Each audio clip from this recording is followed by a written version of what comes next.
Bismillahirrahmanirrahim. Assalamualaikum warahmatullahi wabarakatuh. Alhamdulillahi rabbil alamin. Wa sallallahu ala sayyidil mursalin nabiyyina Muhammadin wa ala alihi wa sahbihi ajma'in, amma ba'd. Jamaah salat subuh yang dimuliakan Allah subhanahu wa ta'ala, alhamdulillah, thumma alhamdulillah. Puja dan puji syukur senantiasa mari kita persembahkan kehadirat Allah subhanahu wa ta'ala atas segala nikmat yang Allah berikan. Nikmat sehat, nikmat iman, nikmat bisa salat subuh berjamaah. Semoga Allah menerima salat kita, doa-doa kita. Amin ya rabbal alamin. Salawat beriring salam tercurahkan kepada Nabi Yuna Muhammad sallallahu alaihi wasallam. Semoga kita dimudahkan Allah menjalankan, menghidupkan apa yang menjadi sunnahnya, tuntunannya, dan kelak kita semua mendapatkan syafaatnya yaumal qiyamah. Allahumma amin ya rabbal alamin. Jamaah salat subuh yang dirahmati Allah subhanahu wa ta'ala, hari ini kita akan mengkaji hadis ke-22. Hadis ke-22. Kami bacakan hadisnya. An Abi Abdullah Jabir bin Abdullah Al-Ansari radhiyallahu anhuma anna rajulan sa'ala Rasulullah sallallahu alaihi wasallam faqala ara'aita idza sallaitu as-salawatil maktubat wa sumtu ramadan wa ahlaltu al-halala wa harramtu al-harama wa lam azid ala dhalika shay'an a'adkhulul jannah? Qal na'am. Dari sahabat Jabir bin Abdullah, dari sahabat Jabir bin Abdullah, ini salah seorang sahabat yang tergolong dengan pemilik riwayat paling banyak. Jadi sahabat Nabi itu jumlahnya ratusan ribu, tetapi yang meriwayatkan hadis ya, tidak semuanya. Dan yang paling banyak adalah yang paling terkenal, Abu Hurairah. Kemudian istri Rasulullah sendiri, Sayyidah Aisyah radhiyallahu anha. Kemudian sahabat Ibnu Abbas yang makamnya ada di Taif. Kemudian ada sahabat Ibnu Mas'ud. Kemudian ada sahabat Ibnu Umar, anaknya Umar bin Khattab. Dan yang terakhir ini sahabat Jabir bin Abdullah. Ya. Sahabat Jabir bin Abdullah. Apa isi hadis pada hadis ke-22 ini?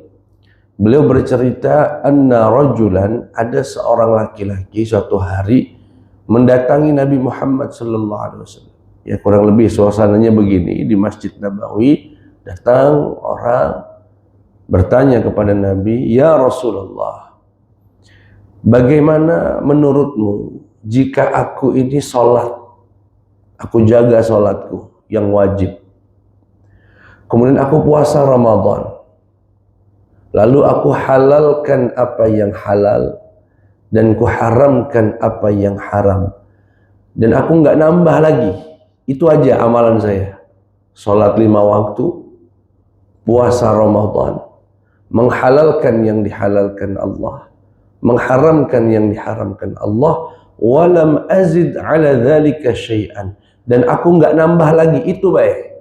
Kira-kira aku ini masuk surga dah? A'adkhulul jannah? apakah aku bisa masuk surga? Qal, Nabi bersabda, na'am. Iya, kamu masuk surga. Itulah hadis yang akan kita bahas pada kesempatan subuh kali ini. Jamaah sekalian yang dirahmati Allah Subhanahu wa taala. Para ulama mencoba mencari tahu siapa lah lanang tersebut yang bertanya itu, Pak. Ya. Itu tugasnya ulama ahli hadis, Pak. Jadi dulu sahabat itu sering menyembunyikan nama yang datang, apalagi kalau pertanyaannya itu agak aneh. Karena bagi mereka sebetulnya nggak penting siapa yang bertanya, yang penting itu isi yang ditanyakan. Sehingga sering kali sahabat itu ketika meriwayatkan ada wong nanya sama Nabi dan nggak tahu wongnya ini siapa. Tapi ahli hadis, ulama hadis akan mencari tahu itu, Pak. Dicek, di validasi, dan ketemulah siapa sahabat ini. Sahabat ini adalah sahabat Nu'man bin Qawqal al-Khuzai. Sahabat Nu'man. Ya. Terkenal ini, Pak, sahabat Nu'man. Terkenal dengan jenakanya. Sahabat Nabi yang sering buat Nabi itu senyum, ketawa. Ya. Dan beliau ini juga spesial sekali, meninggal ikut perang Badar dan wafat pada perang Uhud. Ya, sahabat Nu'man ini. Dan hal yang seperti beliau lakukan ini sebetulnya bukan sekali dua kali. Banyak sahabat Nabi yang juga datang dengan pertanyaan yang hampir sama, ya. Dan jawaban Nabi beragam. Jawaban Nabi Muhammad sering beragam. Ada yang bertanya, ya Rasulullah, aku ini kira-kira apa loh yang pacak masukkan aku ke surga? Jauhkan aku dari neraka. Kata Nabi, sholat pada waktunya. Ada lagi jawaban Nabi, zakat, ya, al-jihad fisabilillah. Nah, pertanyaan yang sama namun dengan jawaban yang beragam menunjukkan kalau Nabi Muhammad itu betul-betul pendidik, Pak. Betul-betul pemberi hidayah. Mengapa pertanyaannya sama tapi kok jawabannya beragam? Karena jawaban Nabi akan menyesuaikan siapa yang bertanya. Mohon maaf, diindikasikan sahabat Nu'man ini fakir, wong susah, termasuk ekonomi yang susah. Sehingga jawaban Nabi nggak ada zakatnya. Kalau Bapak dengar tadi, kan dia cuma nanya, aku ya Rasulullah, mak mano aku ini sholat sama puasa wae, surga dak? Karena dia wong fakir, kata Nabi, masuk gak masuk surga? Andaikan dia wong sugih, mungkin jawaban Nabi kurang zakatnya. Jadi jawaban Nabi itu akan selalu menyesuaikan. Ada yang datang dan dikenal sebagai orang yang, ya mohon maaf, susah dan punya orang tua yang sudah tua. Ya Rasulullah, aku boleh jihad dak? Balik beh, urus wong tua. Sedangkan yang lain ketika datang, ya Rasulullah aku jihad, ambil pedangmu. Kenapa yang satu dibolehkan, yang satu tidak? Karena Nabi akan menyesuaikan. Nah, itu menunjukkan kepiawaian Rasulullah. Saya tidak terbayang, Pak, ya. Saya tidak terbayang kalau ada orang misalnya ekonominya susah, datang membawa semangat ingin berjasa dalam Islam. Tapi dia orang susah, cuma bisa perang baik, bisa bermain pedang, bisa bermain tombak. Datang, ya Rasulullah, apalah yang bisa ku perbuat untuk Islam? Zakat. Bisa. Apa kira-kira perasaan hatinya, Pak? Kecil hati dia, Pak. Balik, ya Allah, tak kacang jawab apa aku. Tapi Nabi tidak. Nabi akan jawab kalau orang yang datang semacam itu, al-jihadu fisabilillah. Oh siap kalau itu ya Rasulullah. Aku tidak punya duit, tapi aku punya kemampuan. Itulah sosok Nabi Muhammad SAW. Ya. Jadi Nabi menjawab pertanyaan, kadang pertanyaannya sama dengan beragam jawaban. Bukan Nabi pelin-pelan, tetapi Nabi sedang memberikan solusi bagi siapa yang bertanya. Sallallahu alaihi wasallam. Terlebih lagi, ya kita sama-sama tahu, wa ma arsalnaka illa rahmatan lil. Nabi adalah rahmat. Siapapun yang datang nggak pernah kecewa. Siapapun yang datang, apalagi dengan niat baik. Ini kan niatnya baik, Pak. Ya Rasulullah, mak manolah aku ini cuma sholat baik, cuma puasa, haji nggak bisa, zakat. Ya, kalau bisa dirincikan, mungkin dia nak ngomong, aku nak bersedekah nggak bisa, nak berzakat nggak bisa. Aku ini pacak sholat baik sama masuk surga, nggak masuk surga, masuk. Wah senengnya itu Pak, bukan main. Dia balik, paling dia cerita sama wong rumahnya, dek kita nih pacak masuk surga. Walaupun tidak kata sedekah, tidak bisa berkurban, tidak bisa macam-macam. Itu bentuk rahmat Nabi Muhammad SAW. Itu pelajaran yang pertama, dan ini bisa dicontoh bahwasanya kayak kami misalkan seorang pendakwah yang melanjutkan dakwah Nabi. Jawaban itu bisa beragam Pak. Kadang-kadang saya kalau ditanya orang, jingok dulu wongnya. Apalagi kalau kita kenal nian, kenal wongnya, sosoknya. Cak mano, oh ini wong caknya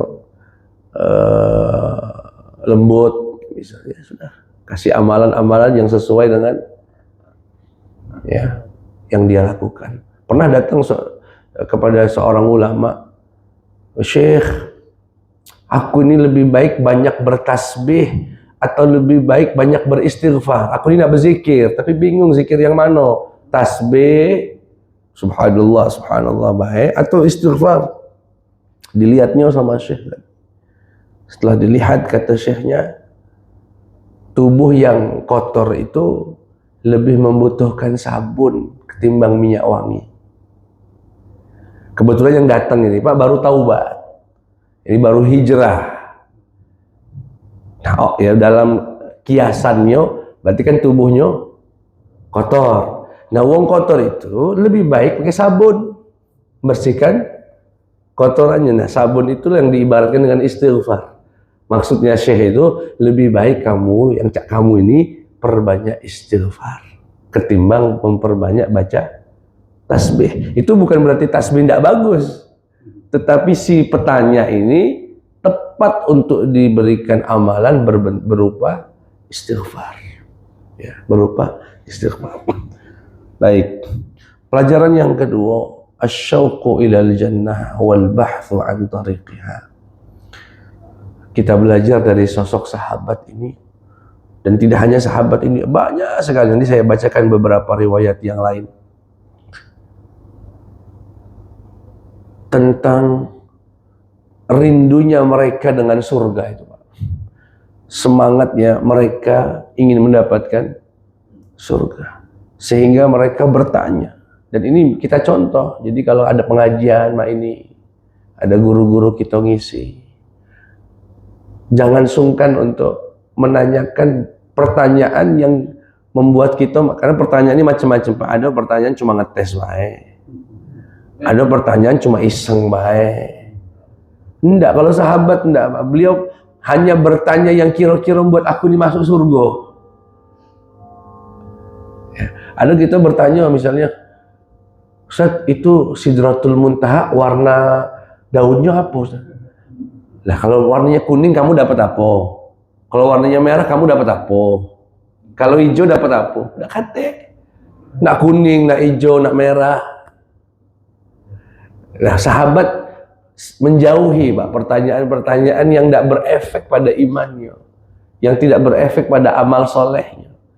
Yang mereka tanya ini yang cak ini, nah kira-kira cak ini masuk surga dah? Sudah masuk surga kata Nabi Sallallahu Alaihi Wasallam. Nah ini kita contoh dari para sahabat, semangat mereka bertanya, mencari tahu ya tentang urusan agamanya yang manfaat. Walaupun memang ada beberapa sahabat, terutama yang, jadi orang Arab itu dibagi dua dulu Pak ya, sampai sekarang juga begitu. Kalau di Al-Quran ada kalimat, atau di hadis Nabi ada kalimat Arab, Arab itu berarti orang kota. Tapi kalau disebutnya Arab itu orang Badui. Jadi kalau di Quran misalnya waqalatil Arab amanna, itu berarti Arab, orang kampung itu Pak. Nah, sahabat yang tinggal sama Nabi itu adalah sahabat yang tinggal di perkotaan. Itu sering malu kalau bertanya, Pak. Apalagi untuk pertanyaan-pertanyaan yang agak aneh. Sehingga sahabat yang di kota itu sangat menunggu-nunggu kalau datang wong kampung. Karena kalau bertanya udah kata batasan, Pak. Kena. Dan caranya pun namanya wong kampung.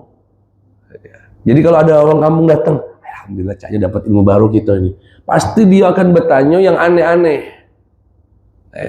Sehingga sering disebutkan, kami senang sekali kalau ada orang kampung datang, kemudian bertanya sama Rasulullah. Oke, jadi ada pertanyaan-pertanyaan, atau misalnya malunya karena hubungan dekat. Seperti mohon maaf, Sayyidina Ali itu, mohon maaf sekali, beliau sendiri menyebutkan rajulun madza. Rajulun madza itu orang yang selalu keluar mazinya, Pak. Syahwatnya tinggi sekali, Pak. Tinggi sekali. Madzi itu kan yang muqaddimahnya sperma, Pak ya, madzi. Nah, nak bertanya sama Nabi, ini najis enggak mazi? Tapi aku nih menantunya. Kan beliau nikah sama Sayyidah Fatimah. Ya, kalau bertanya itu berarti kamu nafsunya sama anak aku ya, kan kurang lebih kayak itu. Malu dia nak nanya langsung sama mertuanya tadi, Pak. Jadi mak manolah, tapi aku pengen tahu soalnya aku nak sholat. Kayak najis atau enggak najis. Akhirnya nyuruh pembantunya, kakek kamu nanya sama Nabi, buang kalau keluar mazi itu, mak manolah, mandi enggak kira-kira? Tanya, ya Rasulullah, kira-kira kalau kami lanang ini keluar mazinya, mandi enggak? Kata Nabi, igsil dzakarak wa tawadda. Cukup cuci kemaluanmu dan berwuduklah. Berarti dia tidak menyebabkan mandi wajib, hanya sebatas najis, dibersihkan, wudu. Balik, lapor. Cak ini jawaban ke mertua. Jadi begitu suasana para sahabat dengan Nabi Muhammad SAW. Nah, yang seperti ini yang bertanya tentang sholat banyak. Ada contoh lain misalnya, ada seorang sahabat datang ke Nabi, ya Rasulullah, akhbirni bi'amalin yudkhilunil jannah. Ya Rasulullah, beritahukan aku amalan yang pacak membuatku masuk surga. Ini jawaban Nabi agak beda nih, Pak. Ta'budullaha la tusyriku bihi syai'a. Sembahlah Allah, jangan sekutukan Allah. Wa tuqimus shalah, tegakkan salat. Wa tu'tiz zakah. Di sini Nabi suruh bayar zakat. Sehingga para ulama banyak versi penafsiran terkait hadis yang kita baca tadi. Kenapa zakat nggak disebut? Ada dua kemungkinan atau tiga kemungkinan. Yang pertama, dia datang di saat kewajiban zakat belum turun. Dia datang ke Nabi, memang zakat belum ada ayat yang mewajibkannya. Atau yang kedua adalah kondisi ekonomi yang bertanya, fakir, sehingga Nabi tidak menyebutkan zakat. Karena dalam riwayat yang lain menyebutkan zakat. Nah, ini yang kami sebut tadi, Nabi itu sangat fleksibel, ya, tidak kaku, ya, dan bisa memberikan solusi buat para sahabat. Dan barokahnya apa? Barokahnya ya kita dapat, kita sebagai umatnya dengar cak ini, oh baca juga kita masuk surga. Ya. Yang berikutnya pelajarannya adalah iltizamul fara'id wa tarkul muharramat asasun najah. Bahwa Islam itu sebetulnya sederhana sekali. Jalankan yang wajib, tinggalkan yang diharamkan. Yang sunnah-sunnah pun kalaupun tidak bisa, misalnya tidak bisa qobliyah, tidak bisa ba'diyah, tidak bisa puasa Senin Kemis, tidak apa-apa. Yang penting Ramadan kagak puasa. Tidak bisa bangun malam tahajud, tidak apa-apa. Yang penting subuh sholat. Ada wong tahajud subuh siangan. Lebih baik sholat subuh tetapi dia tidak tahajud. Nah, ini sesederhana itu sebetulnya dalam menjalankan Islam. Walaupun memang nanti semangat seseorang akan berbeda-beda. Ya, ada yang pengen nambah lagi dan lain sebagainya. Kemudian kata Rasulullah SAW, kata si laki-laki yang bertanya tadi, sahabat Nu'man, Ya Rasulullah, bagaimana jika aku sholat 5 waktu yang wajib, kemudian aku haramkan apa yang aku berpuasa Ramadan dan kuhalalkan apa yang Allah halalkan dan kuharamkan apa yang Allah haramkan. Ini penting sekali, Pak. Jadi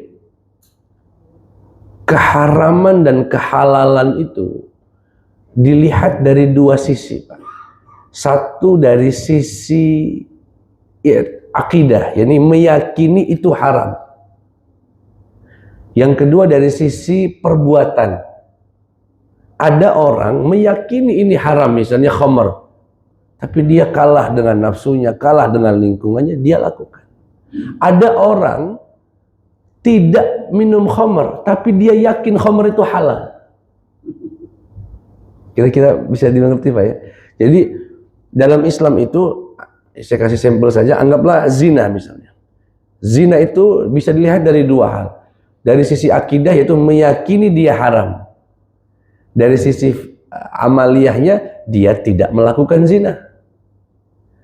Nah, ada satu kalimat penting sekali untuk kami sampaikan, bahwa lebih besar dosa orang yang berzina tetapi dia meyakini zina itu haram, ketimbang orang yang meyakini zina itu halal meski dia tak berzina.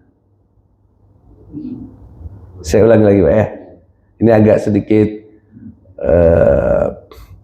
lebih besar dosa orang yang mengatakan zina itu halal walaupun dia nggak berzina, ketimbang orang yang berzina tapi dia yakin itu diharamkan Allah.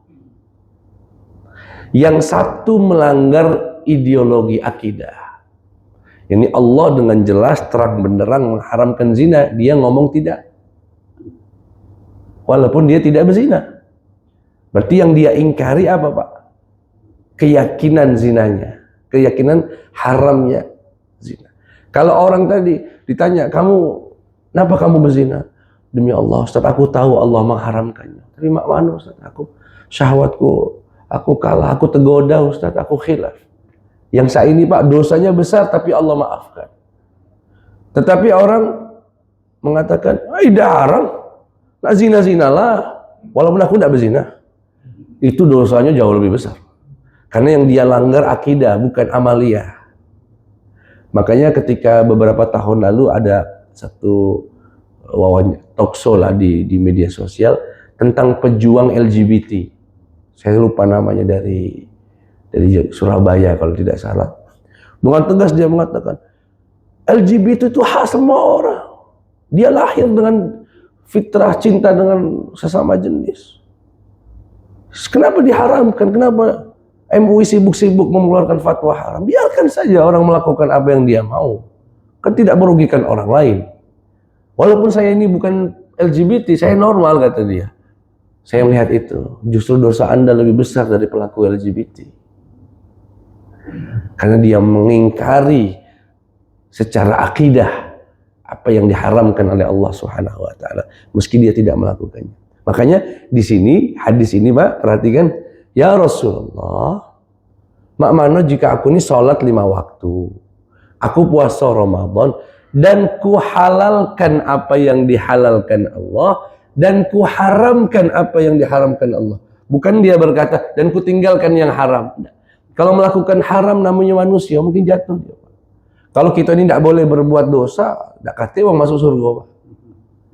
Tapi dia harus tetap meyakini, walaupun dia misalnya sampai hari ini masih kalah dengan nafsunya, kalah dengan lingkungannya, tetapi asalkan hatinya masih meyakini, ya Allah, aku sadar betul nyabu ini haram, tapi mak mana ya Allah, aku masih belum sanggup, nggak, misalnya.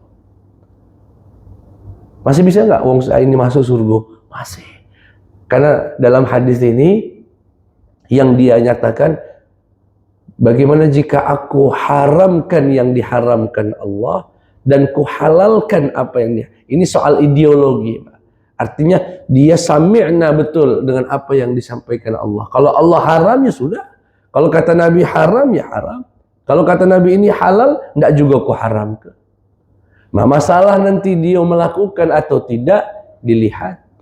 Makanya kalau baca ayat, mungkin ayat yang sangat masyhur, wasari'u ila maghfiratin min rabbikum wa jannatin 'arduha as-samawati wal ard u'iddat lil muttaqin. Kata Allah, surga itu luasnya bagaikan langit dan bumi. Untuk siapa itu ya Allah? U'iddat lil muttaqin. Ku persiapkan surga itu bagi orang-orang yang bertakwa. Pertanyaannya, siapa yang bertakwa itu? Ayat berikutnya, alladzina yunfiquna fis sarra'i wad-dharra'i wal kadhimina al-ghaidha wal 'afina 'anil nas wallahu yuhibbul muhsinin. Nah, ayat berikutnya, Pak. وَالَّذِينَ إِذَا فَعَلُوا فَاحِشَةً أَوْ ظَلَمُوا أَنفُسَهُمْ ذَكَرُوا اللَّهَ. Orang yang bertakwa adalah orang yang berbuat maksiat.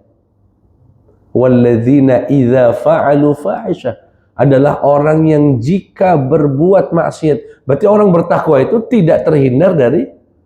Cuma bedanya apa? Kalau dia bermaksiat, zakarullah, dia langsung ingat Allah. Fastaghfaru lidzunubihim, langsung minta maaf sama Allah. Bukan tidak berdosa. Dan mereka yang akan diberikan surga sama Allah, tadi disebutkan surga itu seperti luasnya langit dan bumi, dipersiapkan bagi orang yang bertakwa. Siapa yang bertakwa itu? Alladzina idza fa'alu fahisha, adalah orang jika dia berbuat fahisyah, perbuatan dosa besar, zakarullah. Nah, bedanya di situ, Pak. Kalau pemaksiat yang asli bermaksiat berlarut-larut dan nggak merasa bersalah. Tapi kalau orang yang bertakwa, begitu dia terpleset, langsung nangis, langsung minta maaf, langsung istighfar. Itu bedanya. Bukan berarti orang bertakwa itu tidak bisa berdosa. Hanya Nabi Muhammad, hanya para nabi saja yang maksum, yang terlindung dari dosa. Kalau cak kita ini, habis sholat subuh keluar misalnya, jalan pagi jenggot betina cantik, cantik juga ya. Dosa enggak itu, Pak? Astagfirullahaladzim. Langsung hatinya ngonek untuk dia, ya, langsung negur dia. Itu ciri-ciri orang bertakwa. Nah, sekali lagi, ini soal apa yang diharamkan Allah, apa yang dihalalkan Allah. Yang pertama wajib kita lakukan adalah mengimaninya. Itu namanya sisi ideologinya. Baru setelah itu yang haram kita tinggalkan, yang halal boleh kita lakukan. Dan itu sisi perbuatan amaliyahnya. Ya, sisi amaliyahnya. Walaupun kami akan coba sedikit lebih mendalam. Haram juga ada dua macam, Pak. Ada haram yang disepakati, ada haram yang diperselisihkan. Yang disepakati ini yang dimaksud dalam hadis ini, Pak. Kalau yang diselisihkan, tidak bisa. Misal, dalam mazhab Imam Syafi'i misalnya, ya, tidak boleh, atau dalam sebagian mazhab, tidak boleh seorang guru ngaji nerima gaji. Tapi sebagian lain ulama mengatakan boleh. Bentuk jasa daripada usaha dia mengajarkan Quran.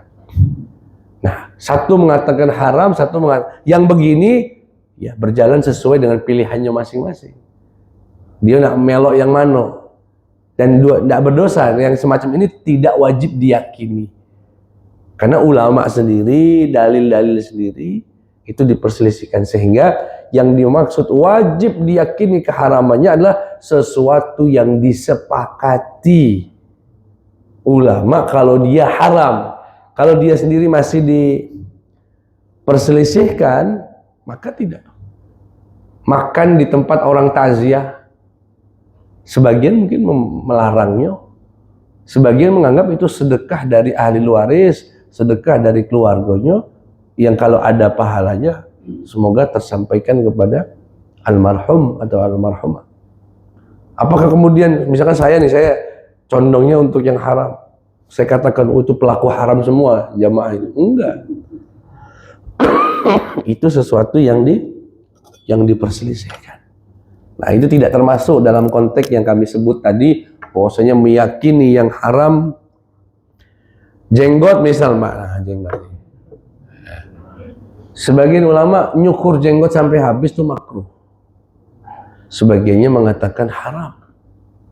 Ya. Lalu gimana Ustaz? Ya tinggal Bapak mau milih yang mana, nak melok yang mana. Nah, nggak bisa yang kemudian meyakini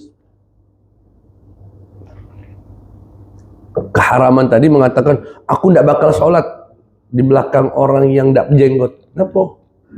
Dia melakukan yang haram. Loh, kan menurut ente haram. Dia belum tentu. Kalau yang diperselisihkan di situ rahmah. Disitulah setiap umat memilih sesuai dengan pandangannya, pertimbangannya, petunjuk gurunya dan sebagainya. Tidak bisa dipaksakan pandangan-pandangan semacam itu. Dan itu jumlahnya sedikit dalam Islam, Pak. Yang haram itu, Pak, yang disepakati haram dikit, Pak. Yang diharamkan itu dikit, yang disepakati ulama. Bisa dihitung dengan jari. Zina, bunuh wong, maling, murtad misalnya. Hal-hal yang bisa dihitung. Sisanya halal galau dalam Islam ini. Jadi jangan digambarkan Islam itu serba haram. Oh, enggak. Cuma memang manusia itu senengnya yang dilarang. Ya Pak ya. Minuman misalnya, minuman. Jus anggur halal, jus apel, jus alpukat, jus jeruk, air kelapa, banyu putih, teh, kopi, Thai tea. Halal kalau Pak. Yang haram tua. Tapi sukanya tua, Pak. Sukanya justru yang, dan itu memang tabiat manusia, Pak. Kalau ada kotak di depan Bapak 10, ada satu yang ditulis jangan dilihat. Yang dilihat yang dilarang itu, Pak. Itu memang tabiat manusia yang suka yang dilarang, Pak. Makanya kalau mau Bapak punya lahan kemudian dipakai orang untuk buang sampah, jangan ditulis jangan buang sampah di sini, dibuangnya Pak situ. Memang suka yang dilarang-larang, Pak. Itu tabiat itu nih manusia. Sehingga datanglah syariat, datanglah petunjuk Nabi untuk tidak kita Jadi kalau dihitung yang haram itu dikit sekali. Dalam ekonomi yang diharamkan itu cuma 3-4, Pak. Riba, nipu wong, spekulatif yang terlalu tinggi. Sisanya halal. Nak jualan online, nak offline, nak sama wong kafir, nak sama wong muslim, halal. Tapi sukanya yang haram, pakai riba. Makanya kata Nabi, dengan sahabat berkata, kalau aku mengharamkan yang masuk surga, itu baik kok, tidak banyak jumlahnya. Tapi lagi-lagi godaan, ya Pak ya. Saya pernah dikasih contoh sama orang tua. Ketika dulu Bapak juga kerja di lapangan, misalnya ada orang masuk batu split misalnya Pak ya, 5 kubik misalnya. Ditumpuk, diturunin 10 mobil, 10 tumpukan, berarti 10 tumpukan. Dilihat sama Bapak, jumlahnya itu kurang dari 5 kubik. Dan itu disengaja gitu Pak. Sama si ini disengaja, bahkan datang ke Bapak minta, dulu Bapak pengawas Pak, pengawas proyek-proyek saya ini. Pak, ini jatah buat Bapaknya. Tolong yang ini jangan diaudit lah. Bapak kasih contoh begini katanya, kamu 5 kubik batu tadi dapat untung berapa sebetulnya kalau murni tidak bermain? Oh, dapat untung misalnya 200.000 Pak. Terus kamu kurang ini nambah berapa?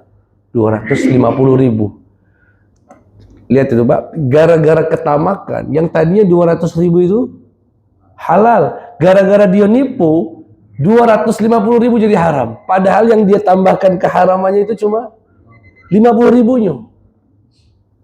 Tapi gara-gara dia nipu 200, enggak, jadi kemudian 200.000-nya tetap halal, enggak.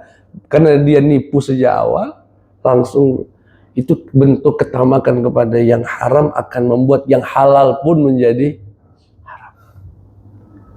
Nah, ini yang manusia itu, paling ya Allah cuma nambah 50.000, apalah gitu. Gara-gara itu dia buat yang 200.000 menjadi tidak halal.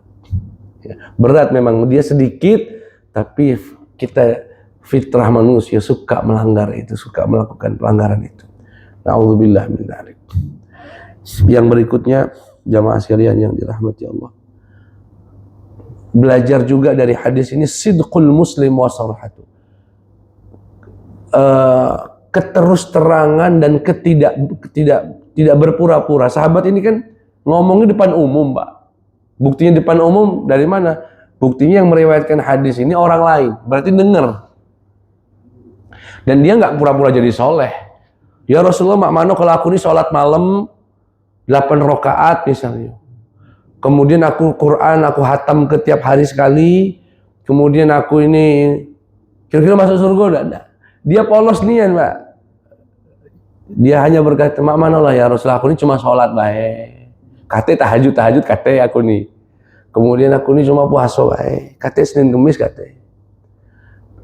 Di depan umum dia sampaikan itu. Kata beliau pengarang kitab ini, itu menunjukkan ketidak ada pura-puraan, pura-pura jadi wong soleh, pura-pura jadi ahli ibadah, gak ada. Apa adanya dia menyanyikan di depan Nabi Muhammad sallallahu alaihi wasallam. Ada orang berlagak, wong ahli surga, padahal tidak seperti yang tampak. Nah, itu tidak diperkenankan dalam Islam. Kita tampil apa adanya. Memang kita bisanya itu yang bisa kita lakukan. Ya. Baik jemaah sekalian yang dirahmati Allah, syuruk kita jam berapa, Pak? Terbitnya jam 5. Belum ya? 10 menit lagi. Baik Pak, sampai di sini dulu. Apakah ada yang ingin ditanyakan? Kalau tidak, kami tambah sedikit materinya. Silakan. Waalaikumsalam.